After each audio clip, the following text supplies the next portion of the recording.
జూన్లో స్టార్ట్ చేసినప్పుడు school admissions రాస్తుంటాం కదా, దాదాపు ఈ సంవత్సరం 300+ రాసిన అడ్మిషన్లు. వాళ్ళు ఎలా వస్తారంటే మధ్యలో ఉంచుకొని ఇలా ఘాట్లు పెట్టుకొని పిల్లలు అలా వస్తారు. చూసిన అవన్నీ గమనించినాం. ఆల్రెడీ మేము పేరెంట్కి అప్పుడే చెప్తాం, అడ్మిషన్ రాసేటప్పుడే చెప్తాం, హెయిర్ కటింగ్లు కానీ స్టైలిష్ కానీ ఇవన్నీ ఉండవు సార్, ఒక పద్ధతి అనేది ఉండాలా. ఆల్మోస్ట్ ఆల్ మా ఐడియా ఎలా ఉందో అలానే ఉండాలని చెప్తాం.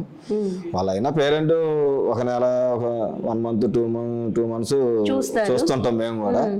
ఇంకా తర్వాత కంప్లీట్గా మా ఆధ్వర్యంలోకి రావాల్సిందే. ఎందుకంటే వన్స్ ఒకవేళ వాళ్ళు బయట చేయించినా కూడా వాళ్ళ పేరెంట్ పోయిన తర్వాత నేను చేపిస్తా. అమ్మాయిలు అయితే మాత్రం మేడం గారికి అప్పచెప్తాం. ఒక మేడం గారు ఉన్నారు, ఆ మేడం గారికి వాళ్ళు జీన్స్ ప్యాంట్లు కానీ ఎయిర్ పెట్టుకోవడం కానీ ఇవన్నీ ఉండవు. 2 జడలు వేసుకొని రావాల్సిందే, నీట్ గా యూనిఫామ్ వేసుకోవాల్సిందే. సివిల్ డ్రెస్ అప్పుడు ఒక శుక్రవారం రోజు మాత్రం సివిల్ డ్రెస్, ఆ రోజు